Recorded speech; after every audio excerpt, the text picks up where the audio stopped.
Close the Fortune 500 company just doing that. It's like kind of insane.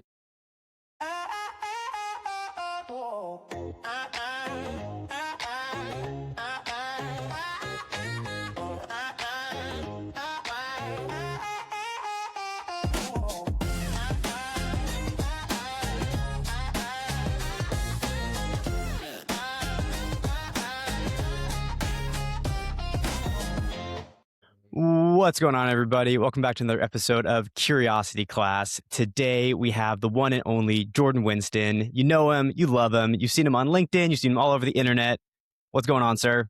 What's going on, man? Thanks for having me. Thanks for being here. Dude, you're everywhere online. Every time I open LinkedIn, you're the first person I see. That's the goal, right? Goal is just to post so much that that the right people see you. So that's well, hopefully it's not an eyesore. No, not at all. I think I literally cold DM'd you. I was like, dude, your content's awesome. Yeah, thanks, man. Appreciate it. It's been a fun journey. How'd you get into doing man on the street stuff? Because that's like a very particular niche. Yeah, gotta go back a little bit. So I was working in tech sales for about a year and a half, almost 2 years. Even before that, I was doing commercial real estate, and then was sick of being broke. So then I got a job in tech sales, and then from there, I kind of realized okay, I don't want to be doing this forever. So then the first company I started was a cleaning company, and the whole time through that, through the tech sales, through cleaning, I was posting on LinkedIn and was building the brand on there for no real reason other than the fact that I think it could be useful someday somehow. Wasn't sure how, but just started doing it. And then I started when I was doing the cleaning, I kind of had the same thought of shit, I don't know if I want to do this forever either. So then I started ghostwriting for founders. One guy hit me up and was like, yo, do you want to ghostwrite for me? I like your stuff. And I'm like, yeah. And then I'm like, well, if you want me to do it, then I'm sure other people want me to do it too. What does ghostwriting even mean? Writing LinkedIn posts from Jeff Album's account, posting on their account. Got it. So Got it. Okay. I am their voice, basically, on LinkedIn and helping them grow on the platform. So I started ghostwriting for founders specifically, and to try and help their LinkedIn presence. And was doing that. And then I saw someone doing man on the street stuff, I think just on TikTok or Instagram. And I saw them, they were specifically doing really political shit. Like, would you ever date a Democrat or a Republican? And I'm like, there's got to be a better use case for this platform. And then shout out one of my friends, Kimmy. I don't remember exactly how it worked, but she kind of pushed me to do it because we did it once just for fun, because we thought it'd be a fun thing to do on a Saturday.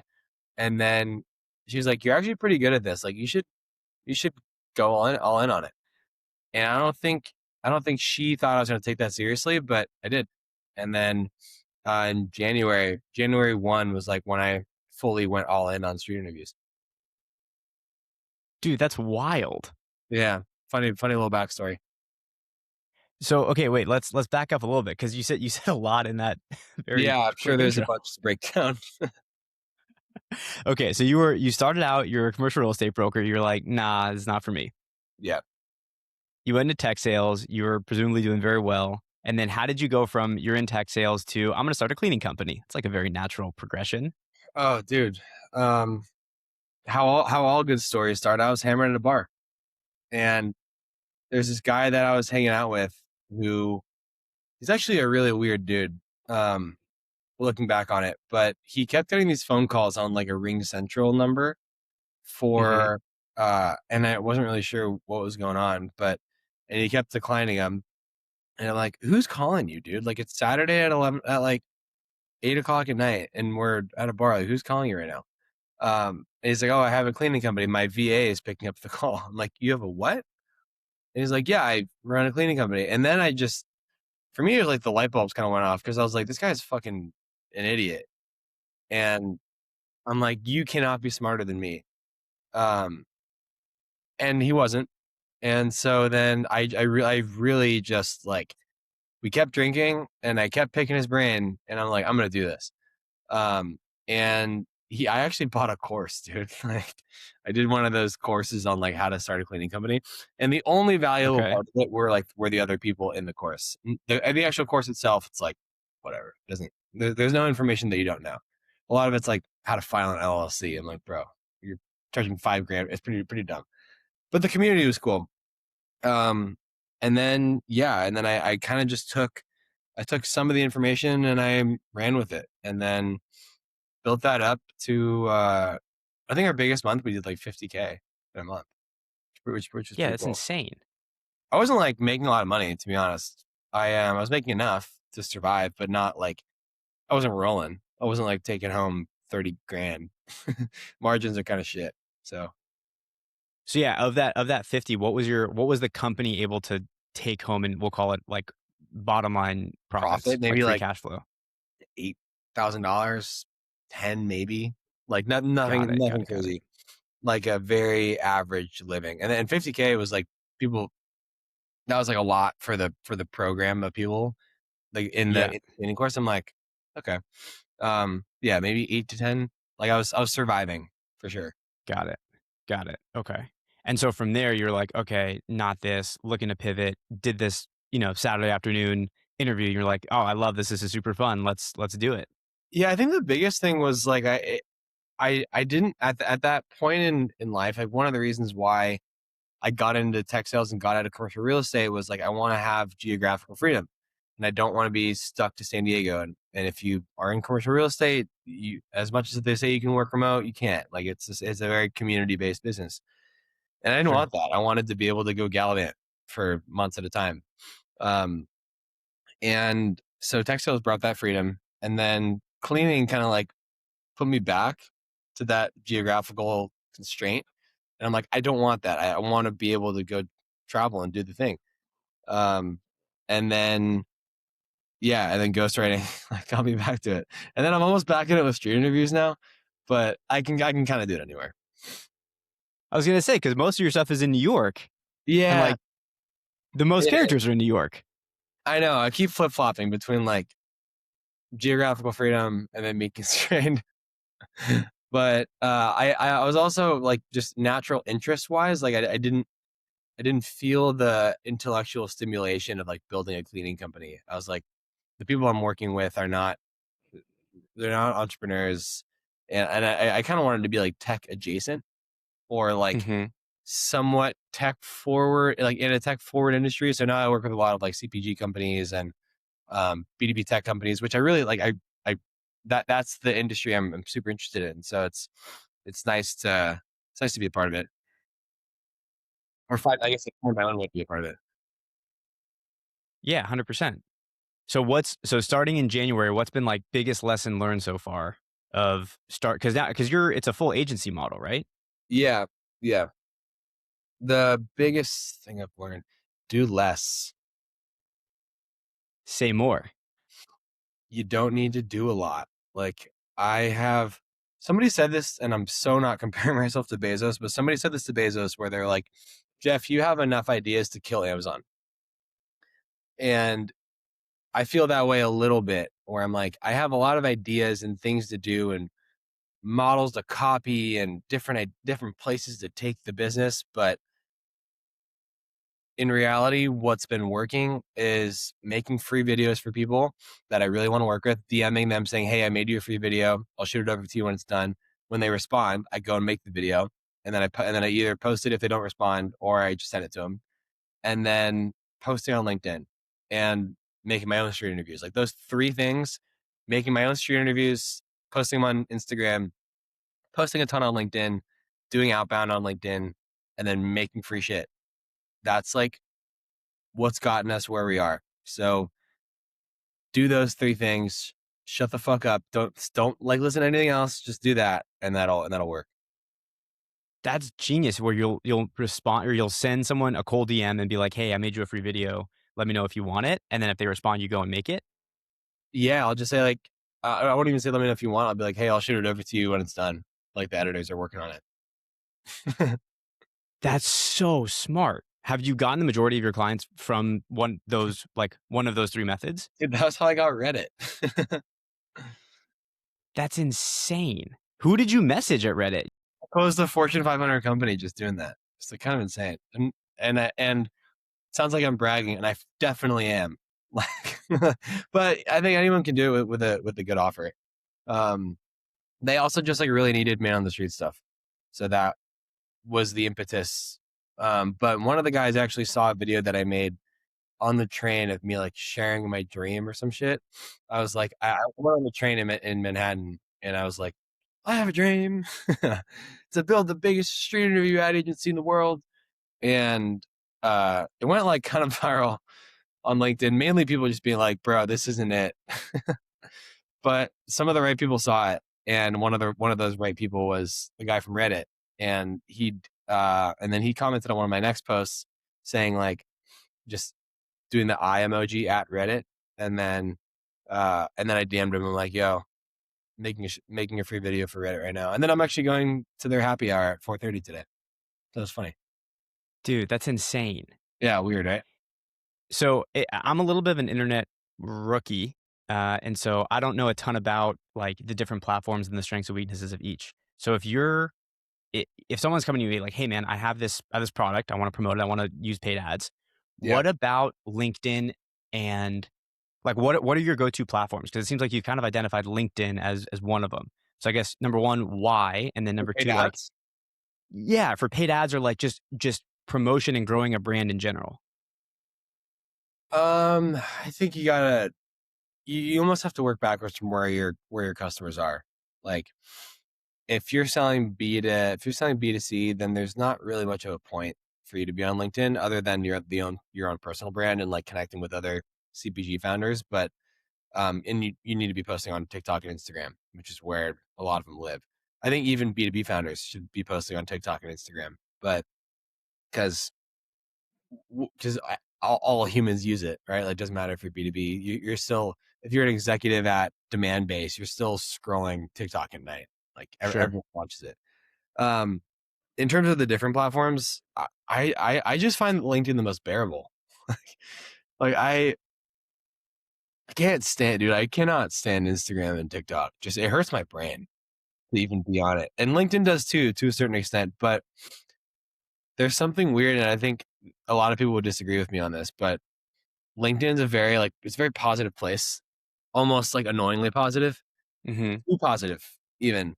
But it's like if I post the same video on TikTok, Instagram, and LinkedIn, the comments will be vastly different. The ones on TikTok will be like, perfect example is the video of me on the train. I post a video on TikTok, people are like, "Look at this fucking attention whore." I don't know if I can cuss, but I'm gonna.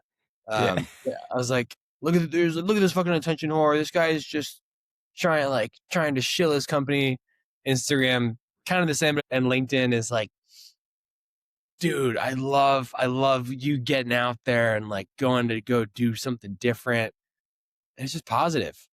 So for me, I was like, okay, this is like this is a nicer space to be in than in the mud of Twitter and Instagram and TikTok and everything. So my feed on like X and Instagram is just like, it's just so anti-Semitic. I'm Jewish, and so naturally, like whenever I see something anti-Semitic, I'm like, oh, what's that? And then so now it's all my feed is just people like cussing out Jews, and I'm like, this is not good for me. Nobody needs that. It's not healthy for anybody. Nobody needs that. I don't need that. It hurts my brain. Dang. So, but what about for your brand personally? Because I feel like you're also really strong on LinkedIn, but do you also post like on TikTok and Instagram for Not Your Dad's Media, like to grow that brand? I'm like creating a bunch of content to make to start posting on Instagram, because Instagram's been a pretty good driver. Like I won a pretty big client off of just sending a DM saying almost the same thing. Like, hey, I'd love to make an interview for you guys. Um, and yeah, that's like one of my biggest recurring clients. Funny enough, so I've under leveraged Instagram and need to do it more. Um, there is just a huge mental block where I'm like, sometimes doing things is really hard. Yeah. And whether it's whatever it is, like sometimes I just can't get myself to go do something that I know that I need to do. And posting on Instagram is one of them, but I'm working on it. Got it. Okay. So, dude, what does your day look like? Because I imagine you have a bunch of different stuff you could be doing at all times. But do you have a structure to it? Not at all. I have the least structured life on the planet, which helps because I'm also super type B. So Okay. nice. Some days I'm up at 5:36 and I go for a run and I work and then I work out and then I'm on my computer by 8 and then I'm grinding LinkedIn content and DMing people and commenting. Other days like today, I went to this founders event last night in New York, and me and two other founders that I met were out till 2 in the morning. So and I got up at like 9. Then I went for a run. But that was the day in the life of Jordan today. Um, but it varies a lot, man. And then in 30 minutes, I have a call with potential client, and then I'm gonna film some interviews around noon or 1, and then at 4:30 I have the in-person happy hour with Reddit. I can just show you my calendar if you want. Yeah, it'd be awesome. It's like it's pretty sporadic. I'm actually trying to get better at this because I actually it's like mentally hard to not have a great schedule, to not have like a very uh succinct schedule, but Sure. and that is one thing I miss about corporate is the structure of things. And do you have a co-founder here, or is this all you? This is me. Okay. So let's just go yesterday. Can you see this? Yeah, yeah. This is Okay, awesome. close Wells Fargo account. I'm paying $15 a month for some stupid bullshit with Wells Fargo. Okay, I had some to-dos. I was filming for Kai's Bar, Healthy One Reddit. Got all those done, and then I basically sent it all to all the editors. Nude Melon, I didn't get to this. I'll probably do this on Friday. But Nude Melon's a company that makes shampoo for bald men. Huge, super bullish. Love them. Then I had to film for Mars Men, which is one of my clients, and I basically like put all the scripts in here and like what we're gonna be saying. Um, Okay. and then I have Mars Men again, and then I usually go to salsa classes. I didn't, but big salsa fan. And then playing something with my roommate. It's my girlfriend's birthday in like 2 weeks, so I was gonna plan that. Called a friend, and then actually in here I got invited to a dinner, so I just went to that. And then today got this. I skipped this doctor's appointment. Whoops. Um, I have to do some shit for the birthday podcast meeting. Kind of chilling. I got a film for a couple brands. Meeting with Reddit at 4:30, and then Reddit happy hour. And then I'm not going to this. So it's pretty chill, dude. It's not like a crazy schedule. Yeah, but you block off everything you need to do, which is interesting. Like you're not just like in your head being like, oh, I gotta do this, this, this, is this. The funny thing is, like, sometimes I often don't do the things. Like um, I need to add this meeting to what's name? It's pretty sporadic, man. Like I don't there's got to be, but there's probably a better way to do it. But Yeah, that's if my it's working, who cares? yeah. Like I know when I need to film, and that's like it's kind of it. And then I do usually like one thing I'll always do is I carve out 30 minutes to an hour of, or probably more of just engaging on LinkedIn and like DMing people that I want to talk to. Mm-hmm. Um, yeah, and then I'll try to throw I'll try to throw an event in there at least once a week where I go out and meet people. But Can I ask you a question about like the agency model in general? Because like I'm always curious how that works. So like, is the model you go, you land a client, and then it's on a retainer, or it's like a one-time fee, or it's different every time? Like, how does that work? so the realest truth is that as much as I call this an agency, where I'm kind of in a phase right now where I'm like a solo operator, where Okay. I have some hosts that help me, and they go out and make videos too. I have like 4 editors, one full time. When I say full time, I mean he's like the only he only works for me. and then I have a couple of people that like help film. Mm-hmm. So, but really, it's like the business is me at this point. Um, in terms of how it's set up retainer wise, like I'll usually do a 2 or 3 month minimum, and it's 10 videos a month, or five to 10 videos a month. And then they can either choose to re-up or just use me on like a as needed basis. Um, and how I've positioned is less like we're doing a very specific style of street interview and more like we are your outsourced man on the street. So, for example, the Knicks are going to the finals. Um, I think, or they just won something. I don't know, but I'm not a big I'm not a big sports guy. Yeah, me But neither. I'm gonna go. I'm gonna go to Madison Square Garden and film for like a bunch of different sports betting platforms, Okay. and um, and just like, and basically give them 5 videos of like what's going on outside the Knicks stadium. Um, and yeah, I don't know if that answered your question. I kind of just rambled, but I'm more so curious, like the financial aspects. Like, how does it oh, work? Like, you give you 2 to 3 month minimum. Is it a fixed price? Is every client a different price? And like, how do you back into that? it varies depending on how much content they need. I don't like, it's funny. Some of the bigger companies actually pay me less than some of the mid-sized ones. Um, my biggest clients are ones that just raised a ton of money and they like need a bunch of content, and they're just like, okay, they're like, money's not really a problem. Like, go do it. Some of the bigger clients have a very like set budget, and they're like, we can spend this amount of money on this thing. And the cool thing is, they're all like, they're pretty transparent about it because it's not their money. So they're like, Sure, this is what I can pay you. I'm like, cool. sure. But yeah, so they pay me on a monthly basis. It's not set up. It's honestly, man, it's not set up the best. Like um, they basically pay me as a commodity. Like I give them the creative, they pay me the money for the creative. I know there's a better way to do it. I don't know what that way is, but that's what learning's for. Totally. Wait, but yeah, what are the other, like, how else would it work?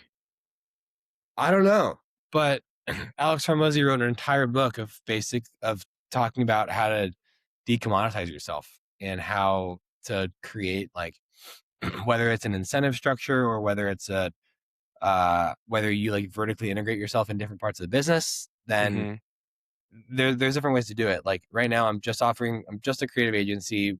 In reality, I want to build a company I can sell for a lot of money, Mm-hmm. and to do that, contracts have to be in place or some kind Mm-hmm. of subscription or something, and you can't really do that with just content. So this is a down the road problem because in reality, I'm only 6 months into building this. Mm-hmm. So I'm in the phase of like, we'll figure that out eventually. But the goal is to vertically integrate myself in different parts of their business and become really sticky so that their business is my business, basically. Gotcha. Gotcha. So let's fast forward a little bit and let's say you grow this to whatever number you have in your head Yeah. and you're able to sell for whatever multiple you decide you want, and the biggest amount of money you've ever seen in your life hits your bank account on a Tuesday. Yeah. You wake up Wednesday, what do you do? Okay. It's funny. Most entrepreneurs that end up selling their company they think that they can just go on a beach and do nothing, right? You've heard that where they're like, oh, I'm gonna go on a beach and relax for a couple months. The thing about me is I'm actually really good at that. And I could like I grew up surfing. I've missed it intensely after being here. So I'd probably go down to Nicaragua for 6 months and like just and go surf, or like down to Puerto Escondido and go surf, or and then when after the summer's over, then go to a mountain town for 4 months and go ski. That's like and while I'm there, like working on little projects and doing stuff, but having the freedom to just go wherever, whenever, and not have money be a problem. Great. Um, so I think I could legitimately get down with just like surfing, skiing, and partying for a year. But like, do you need a certain dollar amount to go do that? Like, couldn't you technically do that without the money? Yeah, I could, but I would feel like there's a mental strain of like, okay, one, I'm not building anything. I'm not working towards anything, and I'm not advancing. I'm not getting closer to my goal. So yeah, I could do it, and I have done it. Like I lived in Europe, in and around Europe for 6 months a couple years ago. Um, I had a blast doing it, and I would do it again. But it does feel like life kind of stalls a little, Hmm. and you're not building a community. You're not really doing anything. You're just like having fun. Um, so yeah, that's what I would do. So then, wait, but I don't understand. So then, if all those things are true, but then if you have money and you do those again, aren't they still not true? Well, I wouldn't feel like if I did it now, I don't feel like I would have earned it. Gotcha. Like, yeah, I could, I have enough money where I could fuck off and like go do that for a year, sure. But then what? Like then I just depleted the money that I have, and I haven't built Sure. anything, and I definitely didn't earn it. I just kind of like gave up and went to do. It wouldn't feel right. I wouldn't feel like even when I take a vacation now, I'm like I want to feel like I earned it, because Hmm. vacations when you don't feel like you earned it actually are harder than working. Totally. Because you're just there and you're like, I should be doing XYZ. Your brain can be an asset. It can also be your biggest enemy. Totally. Yeah. It No, is that's fair mine. enough. That's fair enough.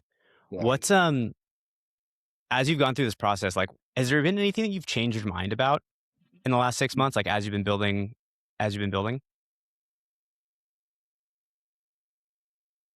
Yeah. I I've learned that, so there's kind of a status thing in New York, or I guess everywhere, about building a service versus building a product.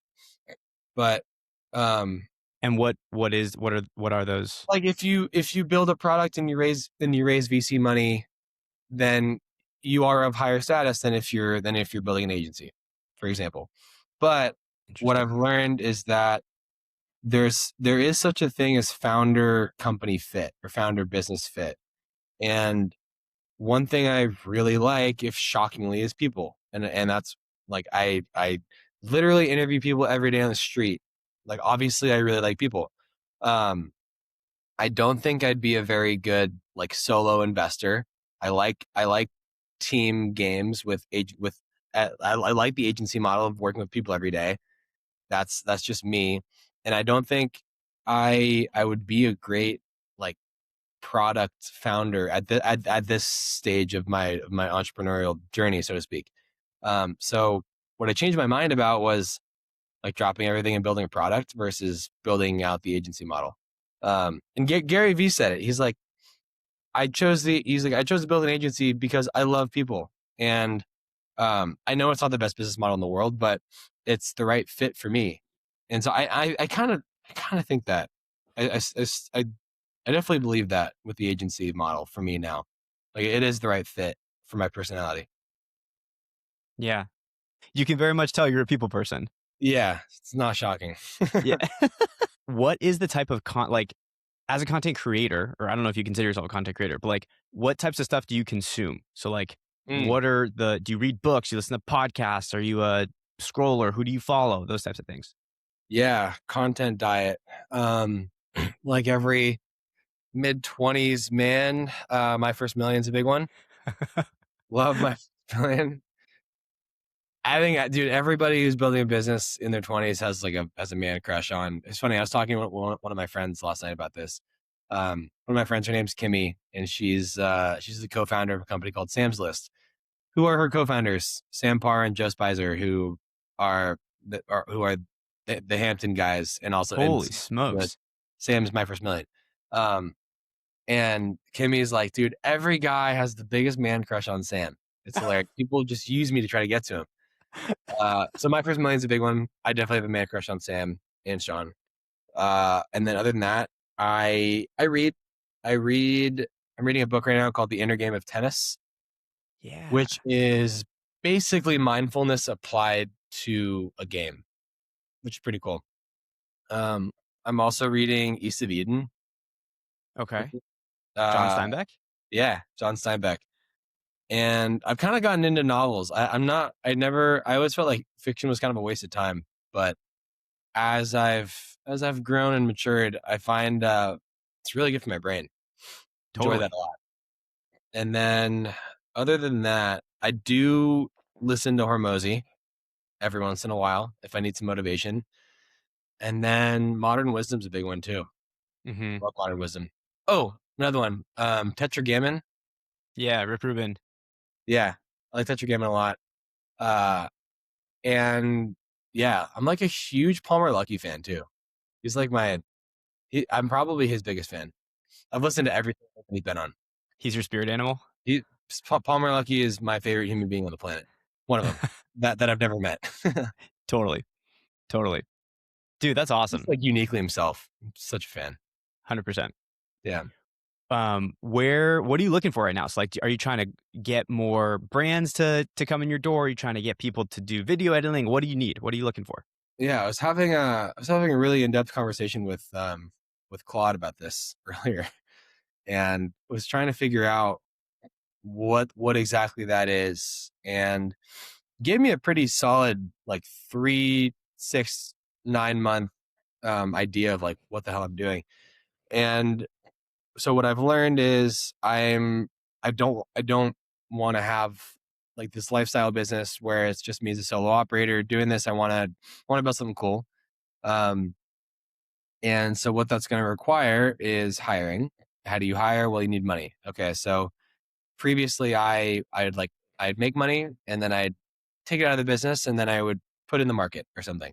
So now I've kind of switched everything to like, okay, just stack as much cash as you possibly can. I need to basically save like 75 grand in the business bank account. Okay. That's the first goal. Like nothing else changes until I hit that number, and that number is like in the savings, not just in the checking. Mm-hmm. So hit that number and then solve a bottleneck. And keep solving bottlenecks. I think Elon has this whole idea of like asking what's the bottleneck to any situation and then Mm-hmm. taking one bottleneck at a time. Mm-hmm. For me right now, a lot of that is creativity. So it's hard. It's really challenging to be creative for 10 different brands all at the same time. Totally. That's a huge mental load. And I'm like exhausted just thinking about it. So taking that burden off, hiring a creative strategist, and then probably hiring a host full time to go out and go make the videos could be huge. Paying somebody a normal US salary to go like make street interviews with me would be awesome. Mm-hmm. Uh, those two things would really help me scale because the one thing I'm really good at that I don't want to outsource is growth. And that's what I've had that on lock for a while. So outsourcing the stuff that's kind of a pain in the ass is like the actual Mm-hmm. filming and the creative part. Okay. That's my like 6 month goal. Okay, like stack, then hire, and continue to do what I'm good at, solve the bottlenecks, and just keep solving bottlenecks. Dude, that's amazing. Thank you.